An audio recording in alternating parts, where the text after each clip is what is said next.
একসময় রোমান সাম্রাজ্য মানে ছিল প্রায় পুরো পৃথিবীই তাদের দখলে। সে বিশাল সাম্রাজ্য কিনা একসময় ভেঙে পড়ল। কিন্তু প্রশ্নটা হলো কিভাবে, কেন? ইতিহাসের এত বড় একটা শক্তির পতনের পেছনে কি কারণ ছিল? চলুন আজ আমরা সেই রহস্যরই গভীরে যাব। প্রশ্নটা কিন্তু বেশ সহজ, তাই না? যে সাম্রাজ্যের ক্ষমতা ছিল প্রায় অকল্পনীয়, সেটা কিভাবে একেবারে ধুলোয় মিশে গেল? আসলে এর উত্তর কোনো একটা ঘটনায় লুকিয়ে নেই, বরং অনেকগুলো বড় বড় কারণ একসাথে কাজ করেছিল। চলুন এই পতনের ধাঁধাটার এক একটা টুকরো মিলিয়ে দেখি। তো এই গল্পের শুরুটা করতে হবে অর্থনৈতিক সমস্যা দিয়ে। বলতে পারেন এটাই ছিল প্রথম বড় ধাক্কা, প্রথম পিলারটা যেটা নড়বড়ে হতে শুরু করে। দেখুন, যে কোনো সাম্রাজ্যের আসল শক্তি তো তার অর্থনীতি, তাই না? আর রোমের ক্ষেত্রে সেই অর্থনীতি ভেতর থেকে একদম ফোপড়া হয়ে যাচ্ছিল। কিভাবে দুর্বল হলো? কয়েকটা বড় কারণ ছিল। প্রথমত, জনগণের ওপর ছিল অমচুম ভারী করের বোঝা। অন্যদিকে মুদ্রাস্ফীতি এমন পর্যায়ে গিয়েছিল যে মানুষের হাতের টাকা থাকলেও তার কোনো দাম ছিল না। এর সাথে যোগ করুন দাসশ্রমের ওপর মারাত্মক নির্ভরতা, যার ফলে নতুন কোনো প্রযুক্তি বা উদ্ভাবন হচ্ছিলই না। আর সবশেষে লাগাতার যুদ্ধ আর বিলাসবহুল জীবনযাপন করতে গিয়ে সোজা কথায় কোষাগার প্রায় খালি হয়ে গিয়েছিল। আর যখন অর্থনীতি ভেঙে পড়ে তখন কি হয়? রাজনীতিতে তার প্রভাব পড়বেই। রোমের ক্ষেত্রেও ঠিক এটাই ঘটল। সাম্রাজ্যের ভেতর থেকেই শুরু হল এক মারাত্মক বিশৃঙ্খলা। আর এই বিশৃঙ্খলাই কিন্তু পতনের গতিকে আরও অনেক বাড়িয়ে দিয়েছিল। ভেতরের অবস্থাটা তখন ভয়াবহ। নেতাদের মধ্যে ক্ষমতা দখলের লড়াই তো লেগেই থাকত। দুর্নীতি এমন পর্যায়ে পৌঁছেছিল যে বলার মতো না। আর সম্রাট একজন আসতেন, তাকে হয়তো কয়েক মাস পরেই খুন করে আরেকজন সিংহাসনে বসতেন। এমন একটা অস্থির পরিবেশে কোনো রকম স্থিতিশীল শাসন বা লম্বা সময়ের পরিকল্পনা করা কি সম্ভব? একদমই না।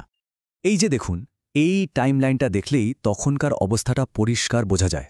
পরিস্থিতি এতটাই খারাপ ছিল যে ভাবুন একবার, মাত্র ১ বছরেই ৪-৫ জন সম্রাট, আর তাদের বেশিরভাগেরই শেষ পরিণতি কি? হত্যা। চিন্তা করা যায়? দেশের সর্বোচ্চ নেতৃত্ব যদি এতটা টালমাটাল থাকে, তাহলে এত বড় একটা সাম্রাজ্য স্থির থাকবে কিভাবে? কোনোভাবেই সম্ভব না। তো একদিকে অর্থনীতি দুর্বল, অন্যদিকে রাজনীতিতে চরম বিশৃঙ্খলা। এই ভেতরের পচনটাই যেন বাইরের শত্রুদের জন্য একটা খোলা আমন্ত্রণ ছিল। আর এটাই ছিল, বলা যায়, কফিনের শেষ পেরেক, সামরিক দুর্বলতা। যে রোমান সেনাবাহিনীকে একসময় কেউ হারাতে পারত না, তারাই তখন চারদিক থেকে আক্রমণের শিকার।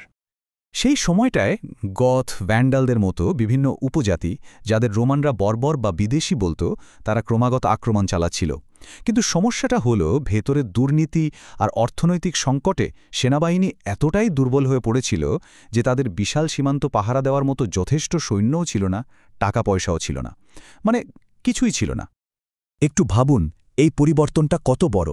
কোথায় সেই শক্তিশালী, সুশৃঙ্খল সেনাবাহিনী যারা পুরো বিশ্ব জয় করেছিল, আর কোথায় এই দুর্বল, ছত্রভঙ্গ একটা দল যারা নিজেদের সীমানায় রক্ষা করতে পারছিল না? এই ভয়াবহ অধপতনই ছিল রোমের সামরিক শক্তির শেষ পরিণতি। তাহলে পুরো ব্যাপারটা কি দাঁড়াল? দেখুন, রোমের পতন কিন্তু কোনো একটা কারণে হয়নি। এটা ছিল, বলতে পারেন, একটা পারফেক্ট স্টর্ম। মানে অর্থনৈতিক, রাজনৈতিক আর সামরিক এই তিনটে ব্যর্থতা একসাথে এমনভাবে আঘাত হেনেছিল যে একটা সমস্যা আরেকটাকে আরও বাড়িয়ে তুলেছিল। এই পতনের গল্পটা অনেকটা ডমিনো পড়ার মতো, তাই না? প্রথম ডমিনোটা ছিল অর্থনৈতিক চাপ, যেটা পুরো কাঠামোকে ভেতর থেকে নাড়িয়ে দিল। ওটা পড়তে না পড়তেই পড়ল দ্বিতীয়টা, রাজনৈতিক বিশৃঙ্খলা। আর যখন ভেতরটাই দুর্বল, তখন বাইরের আক্রমণের তৃতীয় ডমিনো, মানে সামরিক পরাজয়, আটকানো প্রায় অসম্ভব হয়ে পড়েছিল। ব্যাস, একটার পর একটা এভাবেই ভেঙে পড়ল বিশাল রোমান সাম্রাজ্য। আসলে রোমের এই পতন আমাদের একটা বড় শিক্ষা দিয়ে যায়, আর সেটা হলো, এমনকি সর্বশ্রেষ্ঠরাও পতনের সম্মুখীন হতে পারে। মানে কোনো কিছুই আসলে চিরস্থায়ী নয়। ভেতর থেকে যদি দুর্বলতা তৈরি হয়, সেটাকে সময়মতো ঠিক না করলে যত বড় শক্তিই হোক না কেন, তার পতন একসময় হবেই। শেষ পর্যন্ত এই একটা প্রশ্নই কিন্তু আমাদের মাথায় ঘুরতে থাকে। ইতিহাস কি তাহলে আমাদের এটাই বারবার মনে করিয়ে দেয় যে কোনো শক্তি চিরস্থায়ী নয়? রোমের এই বিশাল উত্থান আর তার চেয়েও নাটকীয় পতন, এটা আমাদের কি শেখায়? ভাবার মতো একটা বিষয়, তাই না?